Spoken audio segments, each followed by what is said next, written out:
In the name of Allah, most gracious, most merciful, peace be upon you. Apologies, I speak slowly. To speed up this video, click on settings, bottom right of the screen, then click on speed and select a suitable speed. I just want to talk about some gifts that Allah has given, and I have recognized them as amazing gifts.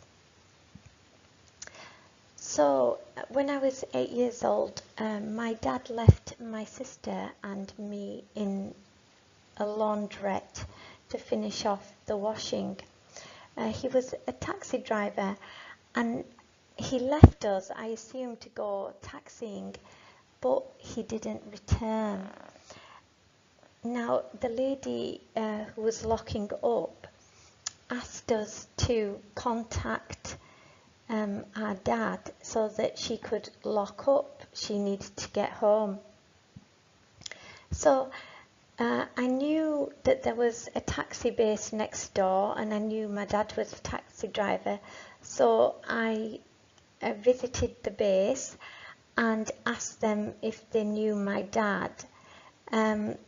I remember these men having a discussion, and then a cousin who was a lot older than me turned up, and obviously he recognized me, and he decided to take both me and my sister to his home to sleep there for the night. And it was really strange because we only lived 10 minutes further from him, so I can't understand why he didn't take us home.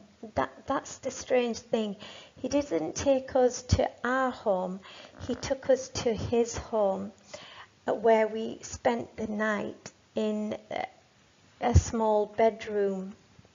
Now, I remember looking at the room in the middle of the night and wondering how I had ended up there, and why my dad hadn't come and collected us. But 13 years later, I ended up buying that house that I had slept in that night. And it actually wasn't even my intention to buy this house that I'd slept in. It just, a series of events led to me owning that particular property. Now, that was actually my first home that I bought, but just a year or two prior, I was suffering severe depression. I was living in my friend's flat, sleeping on her sofa, and I was really, really down in the dumps. I had actually, when I wrote this presentation, I had forgotten, but I had actually had a secret marriage with my husband, but we weren't living together, and he wasn't telling his relatives about me. So I was feeling really bad at the time, and I remember going to a phone booth. I think it was on Mark Street, which runs opposite the University of Leeds, and so I used to go to this phone booth because we didn't have mobile phones at the time, or not many people had mobile phones. And I used to look at this artwork on the engineering building of the University of Leeds, and while I'd be having a quarrel with my husband on the telephone because he seemed uncaring, not prepared to tell his family, and it was just a completely miserable time. But I remember looking at this building, being mesmerized by the design on the front that you can see in the picture. And at that time, when I was so down, I didn't realize that 5 years later I would be studying engineering in this very building. And again, it wasn't a planned decision. I just did my A-levels. I actually wanted to do medicine, didn't get into medicine, and decided to do something completely different instead. And so I studied engineering.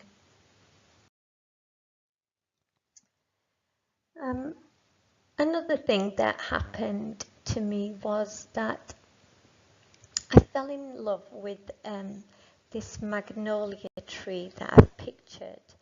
And so I bought a sapling for my garden, a little baby tree that I was going to grow in my garden. But my friend's 10-year-old son visited and he destroyed it. So I was really depressed and upset that she hadn't told him off. But I wasn't going to tell her, to discipline him, or he was only young at the time, and I could have bought another, which I probably would have done, but Allah took me on a journey, and He brought me to the house where I now live. Now it's got a beautiful garden and mature trees with birds singing in them. And I also have a mature magnolia tree pre-planted in the garden waiting for me with the most beautiful flowers. And not only is there a magnolia tree in my garden, but there's also one in my neighbour's. And then as I drive or leave my neighbourhood, there are these magnolia trees en route. So I just am so thankful for these gifts that Allah has given me. I've actually had many non-materialistic gifts, and we all have. They are uncountable, including our basic senses. Obviously, my daughters are a wonderful gift from God. But besides these, the instances that I've spoke about, it was as if God was showing me in advance what He was going to bring me to, and perhaps give me hope for the future. But I was unsure and wanting to know exactly why He was showing me these things. I mean, I didn't know that they would become part of my life in the future.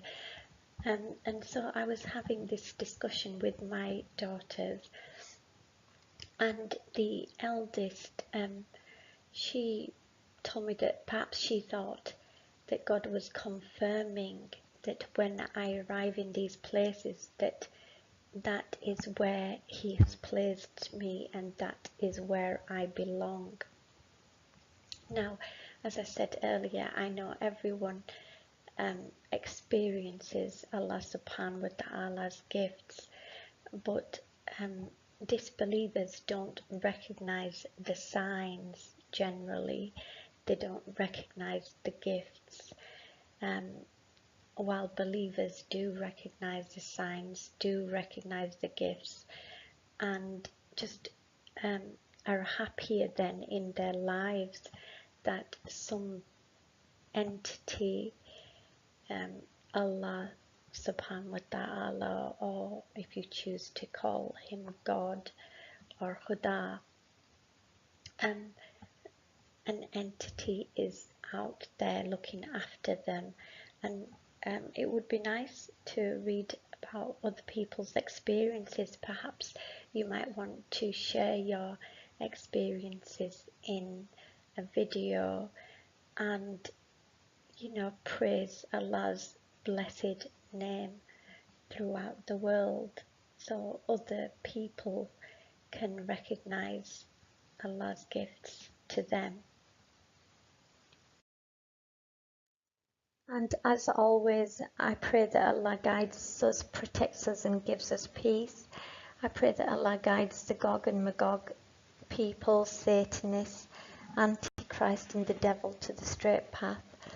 And I pray that the ultimate success be that all creation unite for truth and justice, and that people humble themselves before Allah's knowledge and wisdom.